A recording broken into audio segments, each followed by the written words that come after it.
full of Racing for Equity members of the community. So tonight we are beginning our first conversation, our first community book read so you want to talk about race. This is obviously it just shows you up there, a collaboration between Racing for Equity and the Jackson District Library, and we are super excited to engage with you. Racing for Equity was founded in November of 2018 by several community members who attended Facing Race, Race Forward in Detroit of that same year. We're a group of Jackson citizens that hold meetings for community members that are passionate about moving racial equity forward in Jackson. We are committed to continue learning, having hard conversations, and are insistent that Jackson become an equitable city, which is part of why we are here tonight with you. Our mission at Racing for Equity, is that we are a group of passionate people working together for equity in Jackson County through fair and equitable practices. Disclaimer, I talk fast. Our vision, we desire to see Jackson County as a place where people of color thrive and succeed, making it an inclusive place for all. The values of Racing for Equity are desire. D, we value diversity. E, we value empathy. S, we value social justice. I, we value integrity. R, we value restorative practices. And E, we value engagement. Again, my name is Keisha Hamilton. I am your facilitator tonight. I am a mom. That's always the first title that I give everyone because it's the most important title in my life. I have 6 children, and people are like, oh, you probably are tired. And I'm actually not. They are my happy place. They are the place that I find joy. They are my peace. They're my comfort. So I have a mom first before anything else. I'm also the chair of the City of Jackson's Racial Equity Commission.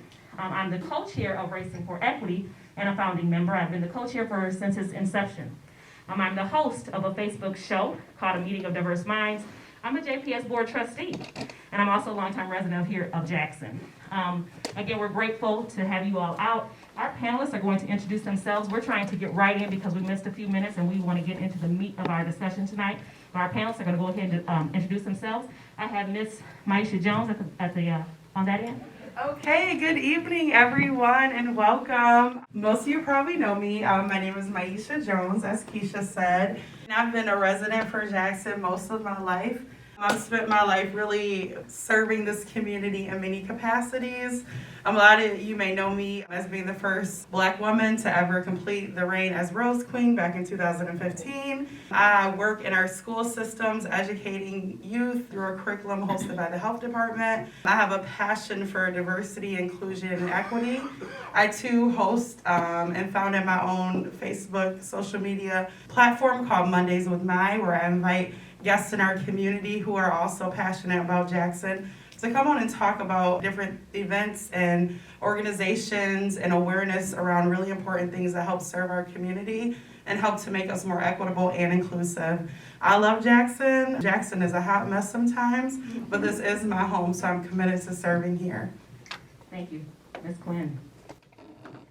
Good evening, everyone. My name is Davida Quinn, and I am so happy to be a part of this panel tonight, and I am so happy that you are here to engage in this wonderful book.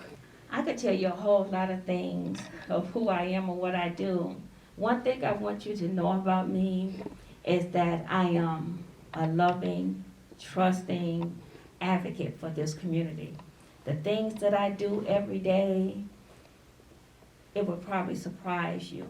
But we have to make sure that we take care of the residents in this county. We have to make sure that everybody is treated equitable. And that's what we're going to talk about tonight. We want to talk about race. So I'm ready to get right into it. Hi, my name is Ebony Young. I am the Community Solutions Manager at United Way. I became involved with this group when I went to the Facing Race conference for the very first time. I think it was in 2020. 2018. Longer than I thought. So yeah, I've been a part of this work for a while. It's something that's been important to me.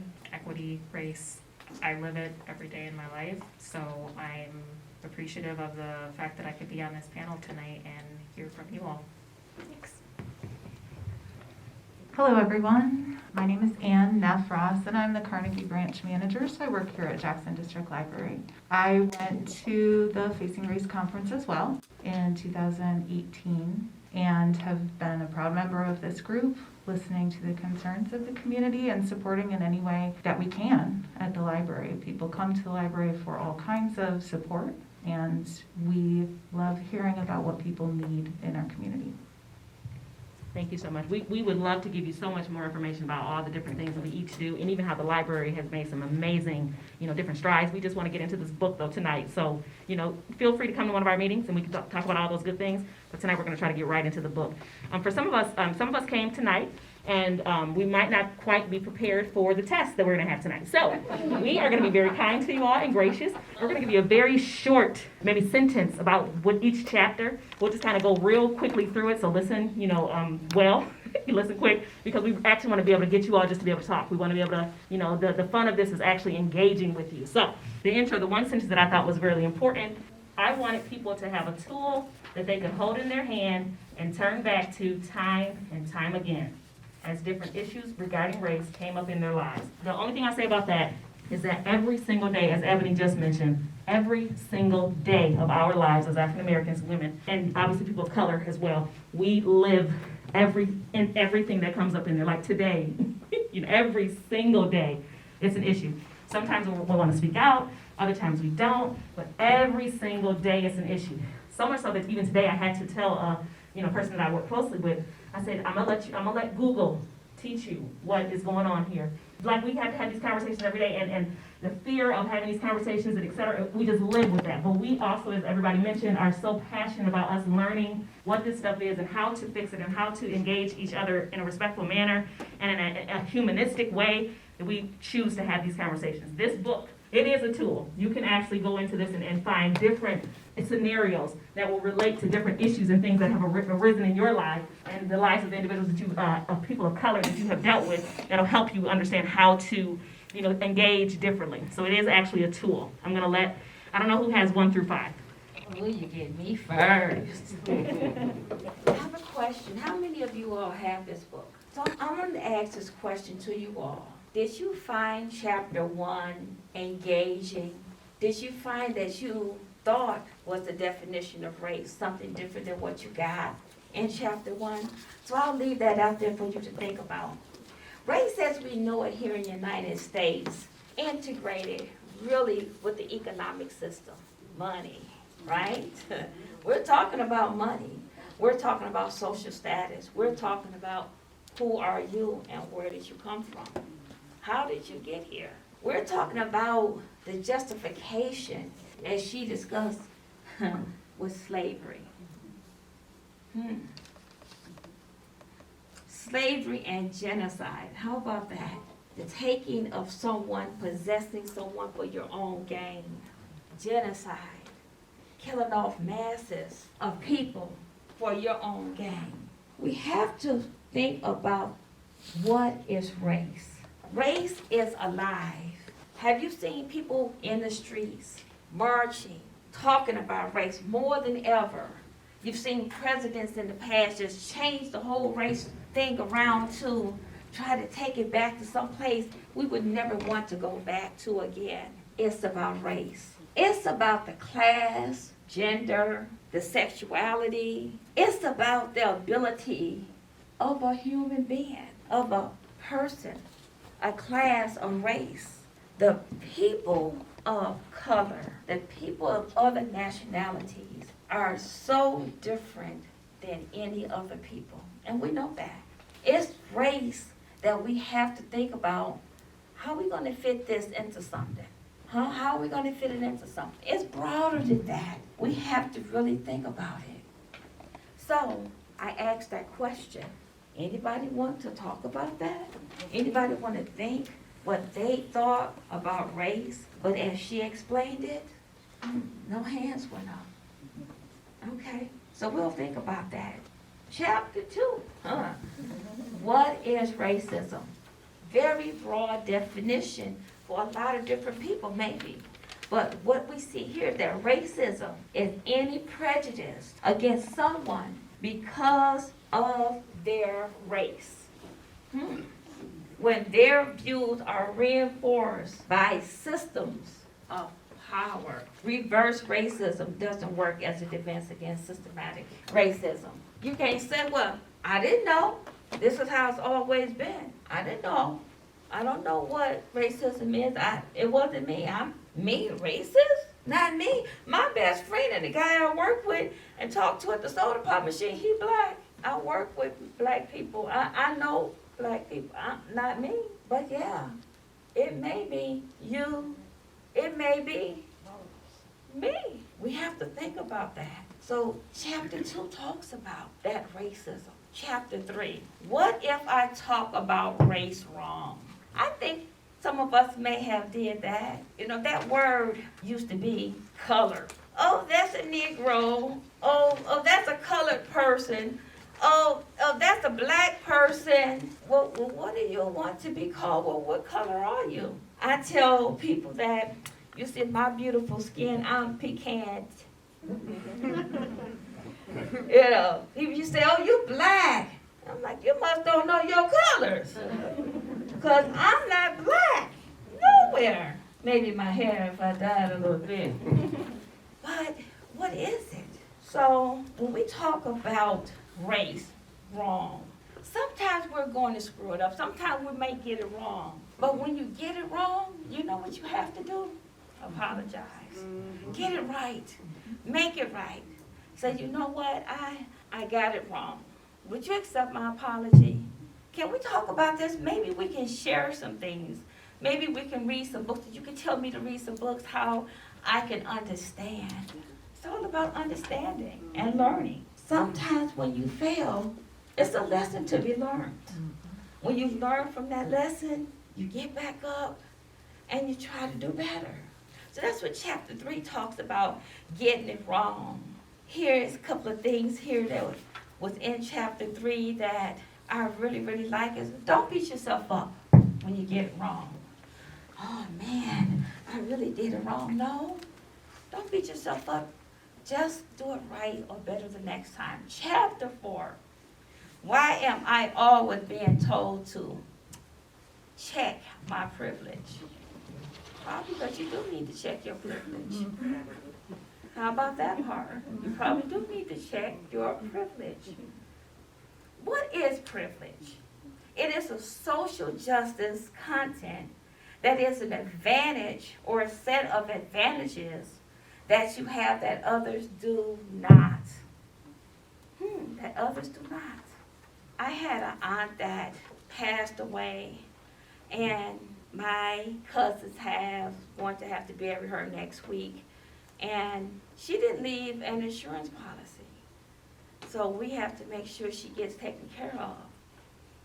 But my friend, Leslie, her grandfather died last year, and he had a wonderful policy.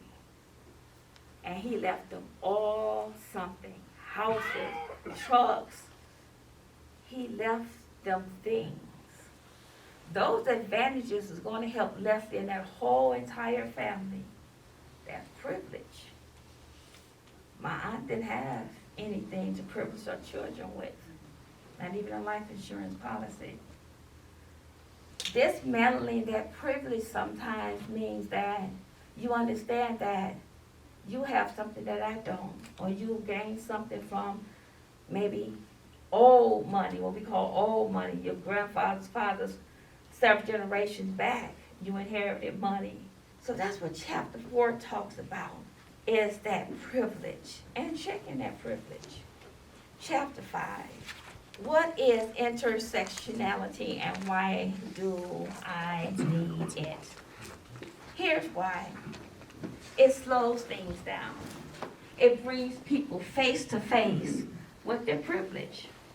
It decentralizes people who are used to being the primary focus of the movement that they are a part. It forces people to interact with, listen to, and consider people they don't usually interact with or listen or want to consider. That's why. It brings us closer together. when we have to learn somebody new or be with somebody new or gain something new from others. Chapter 6. That's my chapter. I'm going over to Aisha. Chapter 6. Don't forget my question because I'm going to come back to it. Thank you, Ms. Aisha. Okay, thank you. I had permission ahead of time because we're socially distanced up here that I could take off my mask. I can't speak with it on. It like messes up my lip gloss, and that's important to me. Diversity, right? That's how we appreciate it. So I just want to acknowledge a couple of things that, for one, those of you who know me and those of you who may not, I hope that you know first and foremost that my heart is always for people. I first and foremost serve God, and He has given me the ability to love. And sometimes that can be challenging, but I realize that love, this conversation, the work that we're doing, it's bigger than me, my feelings, and my emotions. He's also given me the gift to be very transparent. And I've had a very exhausting life talking about race. And I got to the point where I've just been very tired of talking about race. But God has renewed my strength. And so when I talk about race, I need for my white friends and family to show up prepared. That means to do the research, to know the numbers, to know the definitions. We as people of color are not responsible for teaching you things that you can find online, information that you can do. Davida said, check that privilege. You do some work too, and then we'll come with our personal stories and experiences and help you. And I say that with love because I've taught privileged people my whole life, and I kept saying, well, why don't you just Google something? Like, dang, you just don't get anything. Just Google it or pray about it or do something. And I thank you all for showing up, for those of you who have read the book and who have put in the work surrounding equity. It is important because we, leaders in this fight, we are tired. But we're hanging in there because we know that the fight is worth the end result that will come. And so my first chapter was police brutality. Is police brutality really about race? Yes. Okay. Now you do all the other work to understand why that is a yes. I will say this. A couple years ago, I let my little brother use my car. And about 30 minutes after he had it, I get a call from the police. First of all, I don't have time for this. I'm very, So he calls me, he says, ma'am, we have your brother arrested and he has your vehicle. And I said, well, what happened? They said, well, we pulled him over and he started running. And so I was like, may I speak to him? And I said, Armand, first of all, you're in my car, not yours. You just left it on Martin Luther King Street in the middle running and just start running down the road. He was like, man, I did, Mama. That's my nickname. They call me Mama, especially when they're in trouble. They think I'm be nice to them. I said, why did you do that, Ricky? Like, why? He said, I was scared. And I thought, I was so angry at him. And I thought, what would it be like to be a black man being stopped by the police for the first time after all you've been seeing is police brutality? He was afraid. And so his fight or flight kicked in and he ran. And we'll leave that there. Chapter 7, how can I talk about affirmative action? I hope everyone has done their homework, and if you haven't, research what affirmative action is. I will say we need that and more. We need system change. We need affirmative action. We need a heart change. We need so many things in order to make it right. And sometimes the list may feel too long, too deep. But people sometimes are against affirmative action, and affirmative action isn't just the solution. This very eloquent combination of how do we fix racist issues, it's very detailed, it's special, it requires a lot of work, but we need all the ingredients. I make banana pudding, and it's pretty delicious if you haven't tried it. But I know for a fact that if I'm missing an ingredient, my banana pudding isn't going to taste as good as it could have. And this is why we need all the ingredients, including affirmative action. My next chapter is on what is the school to prison pipeline. So I've had the pleasure of working in the school system, like I said earlier, for about 7 years now, and I've seen a lot of things. I remember when I was an adolescent, I was 13 years old, I was being bullied severely in school. And it was so bad that my mother would walk me to the bus, and eventually she had us stop riding the bus. I attended Jackson Public Schools, and one day I got into a physical altercation that was so bad, and I was expelled from all of public schools. And I remember the experience of being a good student, having good grades, but just not having any type of support.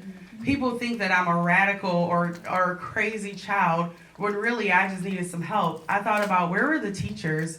Where were the principals? Where were the administrators to help me out while I was being bullied and harassed and made fun of just for being who I am?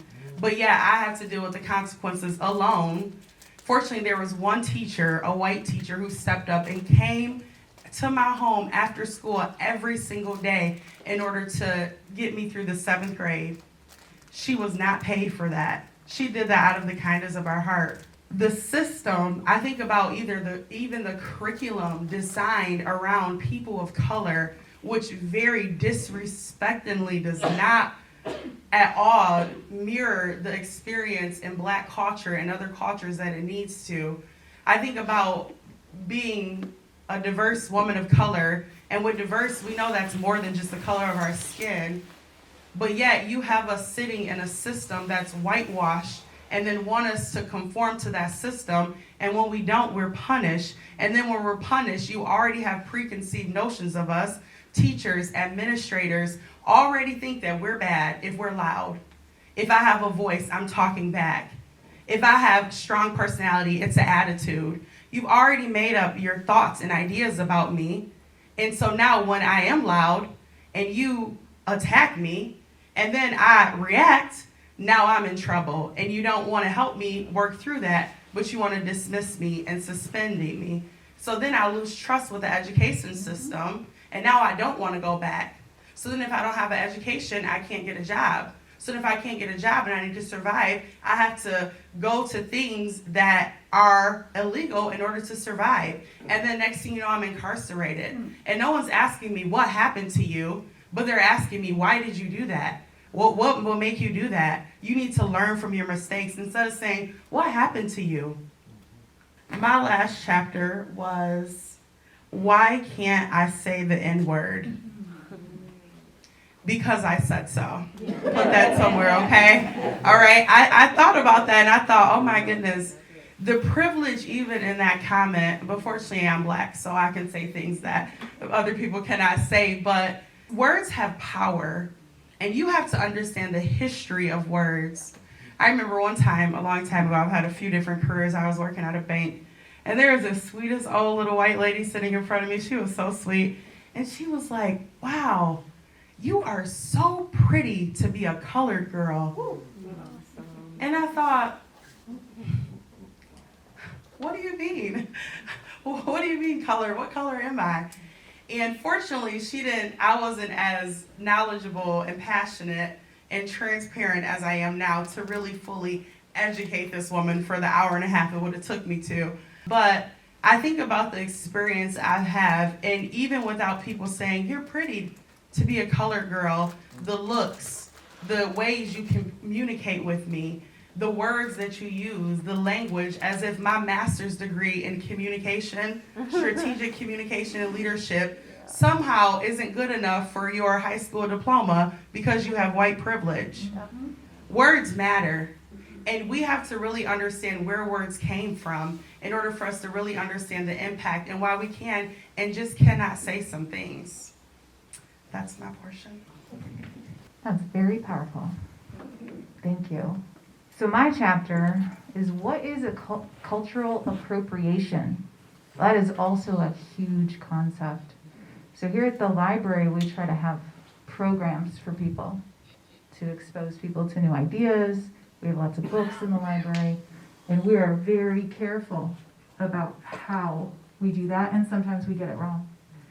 Sometimes we share information in a way that appropriates someone's culture instead of appreciating it. So the difference is power. So we're a primarily white institution, and when we plan our programs, we have to be careful about how we share that message. If we look at where the source material comes from, like today's book is by a Black female author, because her voice matters.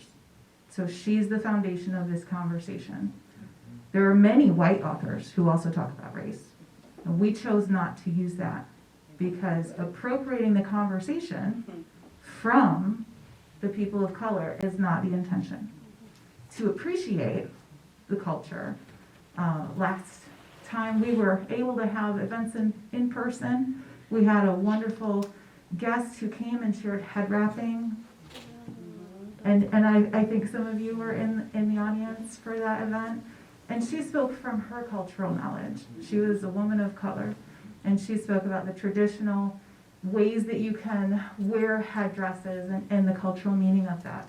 So we've learned here at the library from doing some of this work how we can take these themes about what is and is not the right way to come across and discuss with our community and to share cultural events, and we've improved.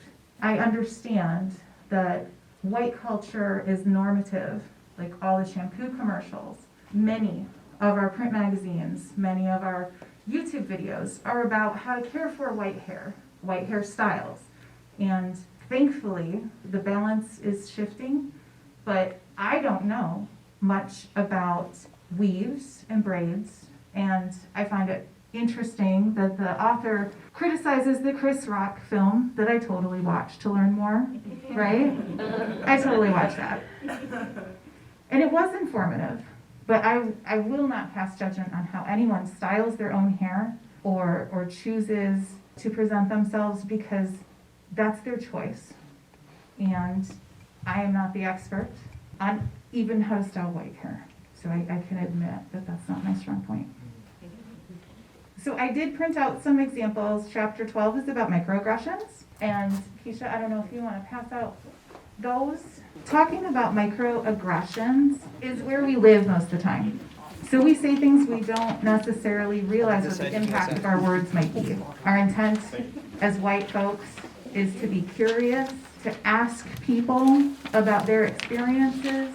And what we need to do is talk about how to educate ourselves to ask those questions better. And so microaggressions is where we ask a question that we're sincerely curious about in the wrong way, and it's harmful. So some of the examples on this handout include the loaded question, where are you from? Now, I could meet someone that I've never met before and just in passing say, so where are you from? And that's not offensive. If I speak to a person of color and their answer is Michigan, and I say, but really, where are you from? That's offensive. Right? So a question can go from one of a conversation starter to one that's totally offensive when you don't mean that, but your intent, my intent, does not matter in the framework of racial equity. The impact of my words matters. So I need to educate myself, slow down, don't skip words. I have a tendency to do that when I get myself in trouble, and apologize when I mess up.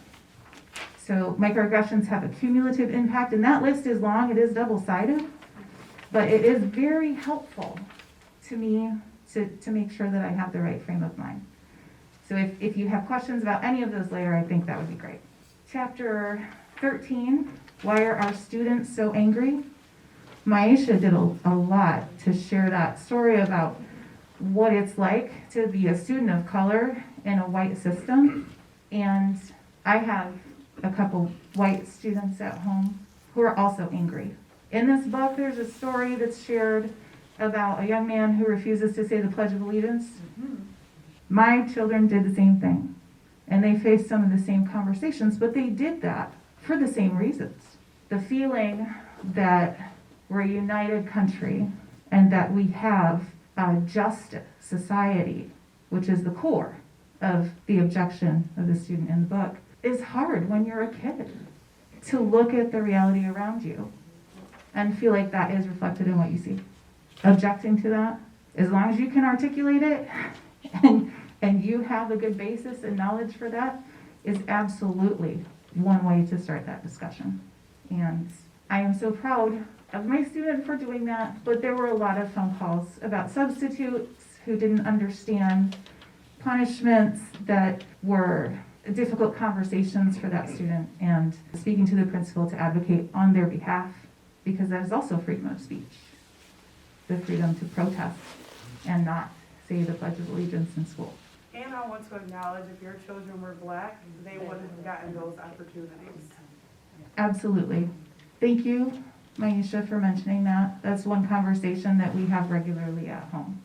And I love you, girl. That was just a call out. I'm going to call you out, but I think that was important, and you know I love you. Yes, absolutely. Thank you. I heard it that way. Okay. Yeah. My last chapter is about the model minority myth. People tend to fetishize or romanticize what a stereotypical definition of race is.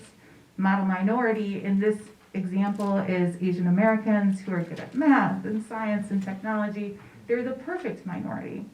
They're the folks who do it right. That is not okay for us as a society to buy into, and we need to allow for people to be individuals. Classifying one ethnic group as better than another ethnic group, whether we're talking about white people or Asian people or Black people or Latinx people or other Native American, there are so many groups.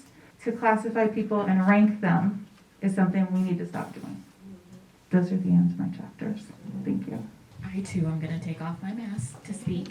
It's very hard to talk with a mask on. I'm going to actually finish what you just said because I thought this was my chapter. It may or may not have been.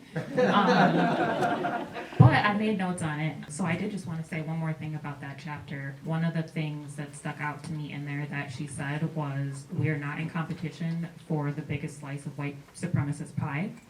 I just thought that that was a very strong sentence in that chapter, and it's so true. I think we all experience hate crimes against us. We may not all make it to the top in our fields, whether we're Asian American or Black. It's not a competition. I think that's very important to say. So that's all I'll say about that chapter, but I think you did a great job explaining the rest of it.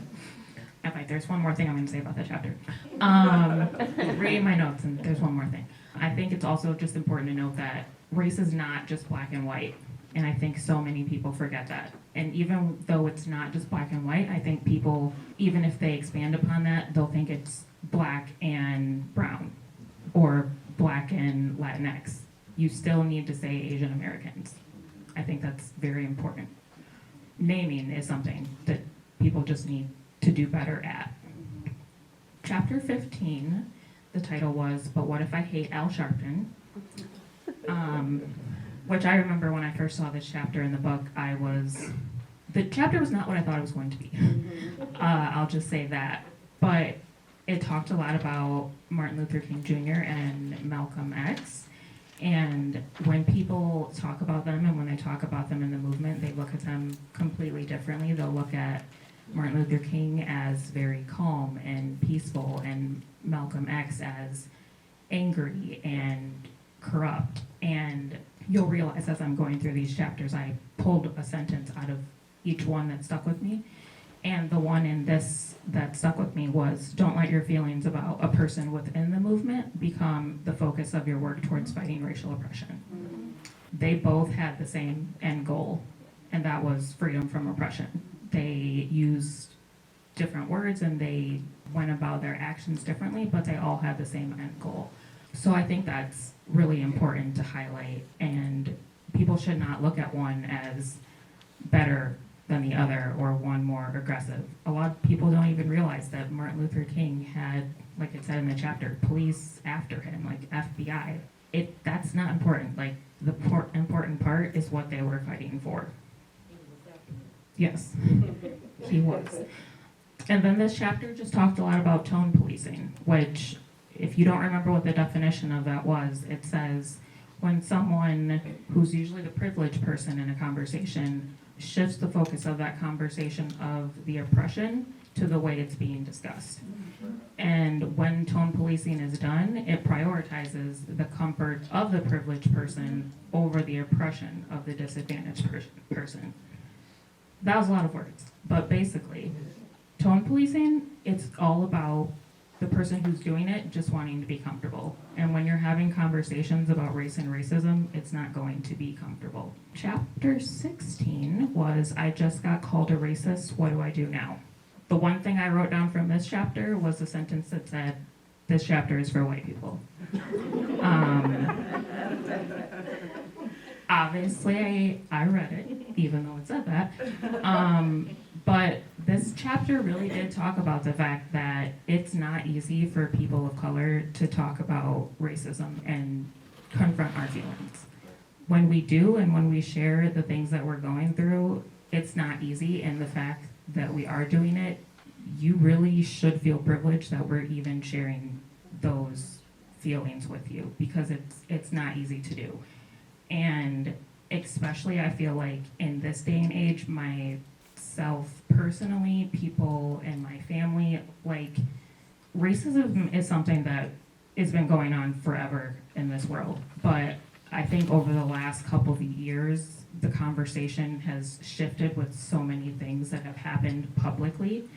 And I think because of that, myself, my family, my friends, people that we associate with, like, I personally do not have time and energy to give to explaining my hurt over issues that aren't going to be heard. I don't have a problem ending a friendship and relationship. And the thing that I think white people need to understand is that we don't owe you, like, our friendship. We don't owe you a conversation to teach you about these issues. You have to do that education yourself, like Maisha mentioned earlier. And then the other sentence that I wrote down from this chapter was, people of color have no choice but to talk about racism despite all of that, because not talking is killing us. The last chapter of the book, chapter 17, talking is great, but what else can I do? One of the things I really liked about this book was that I felt like she was very good at talking about the issues and defining definitions, but then she was also very good at giving you concrete things that you can do. So there were lots of examples she gave at the end of this chapter. You can vote local, you can get in your schools, supporting people of color businesses, shopping small, boycotting banks that prey on people of color. I think people may not realize how common that is, but it is. It's very common. Supporting music, film, art, books, anything that's by a black person. Like you said, Anne, like, there are books about race written by white people. And I'm sure they're good books. This is not to say that they're not a good book. But I appreciate the fact that we chose this one by a person of color. I think it speaks a lot. Yeah, I'm going to stop talking, and we can hopefully now have some good discussion. Right, before we open up for the audience, we're just going to do a quick meeting agreements just so that we're all on the same page. These topics can get real interesting at times. So our meeting agreements that we came up with, and we're hoping that you all will agree with us on. Please state your name if you feel comfortable, and the chapter or the theme, the idea that you're commenting on. Some of you, haven't read the book, and that's totally okay. This stuff is just everywhere. So if you haven't read the book and it's just an idea, theme that you want to talk about, feel free to have that discussion, but just give us an idea of where you're going and when you start your comments so we can kind of, gather our thoughts. Please be respectful of our differences of opinions. Everyone's experiences are valuable. Please speak on your own experience. Please remain on topic of this book or the themes that are found in it. We acknowledge and agree here in this room together that racist ideas and practices are in our society, and they have a significant impact on our collective success. Respect our facilitator, that's me. I might have to say, hey, yeah. If I start kind of, humming and whatever, you'll know that I'm kind of trying to say, okay, cut it off, let's go to somebody else. So we want to hear from everybody. All right, anybody have a thought or idea they want to go with first? Okay, so I'm running around with this microphone, waiting to see who's going to ask a question first. Give a comment. You can give a comment. You don't have to ask questions. You just have a comment you have from the book. I just really liked Maisha's, Becky McKinney. And I'm really responding to the statement, this conversation is bigger than me, my life, and my emotions. And I just think we all have to bear that in mind when we're doing this work, is that we're going to get into some embarrassing discussions and say things that offend people, and we'll feel bad about it. But to continue the work is so important. We need to know our neighbors. We need to know what our neighbors are feeling. to shy away from these conversations, even though they're difficult, is just making it worse. So I so much appreciate the work all of you have done to put this together tonight. Thank you. Anytime our panelists want to, I got a question out there, is it really about race? I want someone to answer to. I have a to simple the answer, question. yes. I got my running boots on and I'm ready. Just say it. And I'm coming to you. Davida, can you remind us of the question? Remind us of the question you're asking. Is it really about race? Is it really- That was the very first question. And I asked it to everybody. Is it really about race? Is it about anything else? I'm Sue Najelski, and I currently live in Brooklyn. I don't live in Jackson, but I did for many years, and I was a JPS teacher for many years. And yes, it is about race. It's always been about race.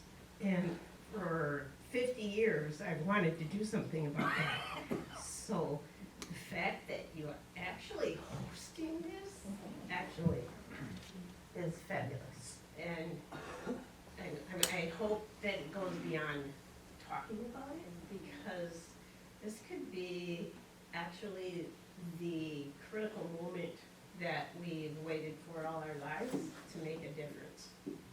It has to happen now. And this seems like the perfect time. I've tried in the past, I'm a lot older probably than anybody here, but I've tried in the past in meager ways, but that didn't work, to help things happen. So I'm glad that you had one teacher who looked out for you, because that is so important. And I'm just thankful, and I appreciate all of you for actually sharing. And yeah, I learned a lot reading this book. For one thing, when we talk about I'm saying the wrong thing, I never really thought about that before. But about 2 years ago, I read White Fragility. And because I've always looked at the race as the human race, I thought I wasn't prejudiced. But when I read White Fragility, I discovered, just by living in America all my life and being white, yes, it's definitely all about race. And so I think the fear, and I didn't realize until I read this book, I knew about the fear of black men, and in my heart, bless every one of them as I pass them by. But I never realized black women felt the same way until reading this book, because I've had black friend teachers and, but it's really, this is wonderful, thank you. And so I hope we just move on to something much bigger and better for the human race that we can address here. Can I have a comment? Oh, you have something? I do, but go ahead. I want to just address something she said, and I think it's a follow-up. The lady, her name is Miss Quinn. She should always get the acknowledgement she deserved. I saw her maybe 10 years later, and I was actually coming to speak to her students at the school when I was a Rose Queen. Not that that's the most important thing that's happened in my life. It was a lot of understood racism for the first time of being the Rose Queen, and that's a very delicate and important story. But I went to this school, I think it was Dibble Elementary, to go see. And Mrs. Quinn stopped. This was before math, so she could see my face and what I was. And I was a couple pounds smaller, but we really won't go there. But she stopped, and she looked at me, and she just started crying. And of course I started crying, because it was the first time I had seen her since she's invested in me and in my life. And she just was like, I'm so proud of you. I've been watching you. And I'm just so proud of you. And I thought, if that woman hadn't taken away from herself, her time, her family, to invest in me, I don't know if I would have been here. I don't know if I would have had the opportunities I would have. And my point in that is that what you do really matters. my white friends and family. You are all my white friends and family now. Surprise. What you do really matters. The impact really matters. And your silence matters too, because when you are too silent and you are afraid to give of yourselves to serve other people, the consequences of that could have been me being in that school to prison pipeline. I had a suicide attempt, and fortunately I didn't have another one and I wasn't successful, but I could have had another one and been successful. But she sold into my life, and I understand that making a decision to be an ally to this is really hard. I know it's uncomfortable, I know it's hard, and I know that you have things to lose, but know that you're not alone. We as people of color, if you think it's hard, imagine being us. I have very qualified credentials to do the things I do, and people ask me to do the things I do, and I still suffer at the hand of white systems to the point of losing a job because all I was speaking out, not using profanity, not being mean, not hitting anyone, not being aggressive, just being transparent about what is real and what is not. So we understand the consequences, and I know that may be hard, especially when you've never had to go without, when you've never had to educate your black children about driving. You know, I know that it's hard to be an ally to this work, but what you do really matters, and your silence matters too, and that's not a good thing. We need you to, like the action items, what do I do now? That's really important. I just think back to that woman sewing into my life, and that made a very big difference, and I'm here. And I help, and because of God, but He gave her that vision and that desire to help me. And so, I know it's scary, but it's time for us to just let that fear go. Honey, fear, bye, you gotta go. It's time for us all to do something. I don't mean you gotta go up to somebody you know is racist and just beat them down, or like, you don't gotta do all that. But start with your voice, right? Start with your actions, and that really does matter. Don't beat them down. We don't need you going to jail, okay? We don't. One of the other thoughts that, I don't know your name, but Ms. Sue shared that I thought was also important for us to acknowledge. She said she read, I don't know if it was a White Fragility that you discovered, that, you almost can't, I'm not gonna say almost, you cannot, live here in America. You cannot have been born in this country. You almost can't have been born anywhere in the world and not be racist. Even, and as Maisha said, she and I both have our diversity and inclusion shows and anti-racism conversations that we do regularly. One of the things that I talk about on my show all the time is that even people of color can operate as racist. We cannot be racist, and the definition was given, which is, which determines whether or not you can be racist or not. But operating as a racist, we definitely can do. We were born in the system. Everything that we've seen, everything we've heard, every book we've read, every TV show, every commercial, thank you, Ann, that we've seen, everything tells us this is how you're supposed to act in life. This is how you're supposed to respond. This is how you're supposed to view things. This is how you're supposed to look at a black woman who's talking, in a way that you should, that we say shouldn't be talked in that way. That, like, who are you to determine, how I'm supposed to talk about my pain? You know what I mean? Who are you to determine that that's inappropriate? But one of the reasons why I talk about that on my show is because I feel like it's important for everybody to know you're racist, period. Look in the mirror and say, I am racist. And then say, okay, now what am I going to do about it? Understanding that you cannot be anything but that. After we've lived and grown up in this, nothing in our lives heretofore have been consistently teaching us diversity. What I mean by that is different. Here's a way to live and here's a way to live, and they're okay. We don't have that. We have this, when I didn't watch TV for many years in my life. Started watching TV here more recently. And I have a friend that, I watch TV with sometimes, and I'm always asking, where are the black shows? And I said, there's not enough black people on that show. The image on there is 2 white people. No, the image on there, the black person is like 4 people behind. I can't watch this because I'm always looking for me. I need to see me. I need to see that I can do things, that I'm okay. And so I choose intentionally. I forget the Tubi, I think is the one. Tubi is a app, one of the streaming apps. It has lots of black shows on there, so I'm always on Tubi trying to find black people. But anyways, it's just really important for me that white people specifically, because white people are so afraid of that term racist. don't be afraid of it. Just embrace it. That I can't be anything but. And then say, okay, now what are we gonna do? You know what I mean? What are we gonna do? Okay. Any more questions? Yes, ma'am. Hi, everybody. So my name is Marie, and I'm an instructor at Jackson College, and I'm also a library assistant at JDL. So I have a long story, but I'm not going to say that long story. But as I was reading the book, I didn't feel like she was talking to me or talking for me. It was more like she was talking together with me. Everything that she experienced, I experienced sometime in my life, everything. So from the employment part, being discriminated for whatever reason, not getting positions that I was more than qualified for. So from education, having that limited resources, and also, is it Dr. Maisha? I'm sorry. Okay. You mentioned about having a teacher. My last senior year of high school, I wanted to drop out.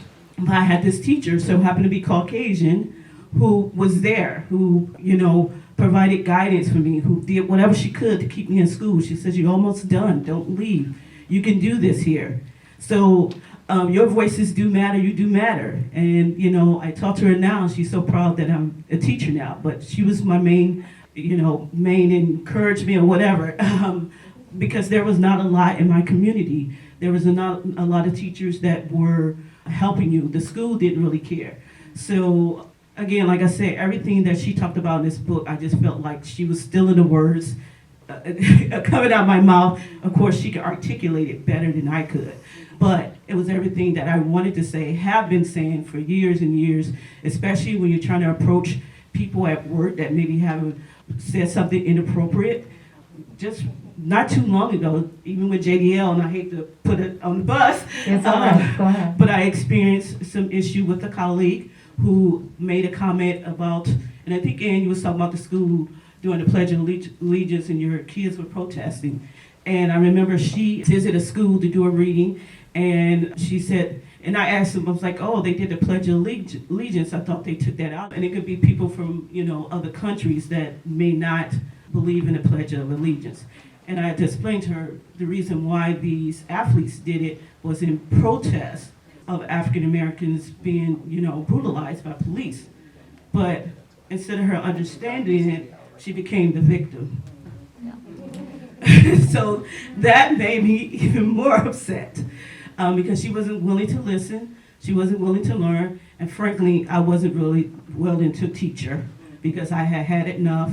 And as Ebony stated, I believe, you talk about it for so long, the racism has been going on for so long. I'm 49 years old. I have no more patience. I have no more time.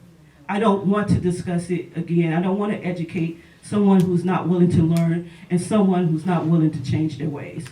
So if you do come towards a person of color who might not be willing to explain, what they should or should not do, take that as, don't take it personally. Understand it, because we have been doing this for too long. And at this point, you're gonna have to take the responsibility on your own and learn for yourself what's right or wrong. We're all adults. We know it's not rocket science. It's apples and oranges. It's that simple.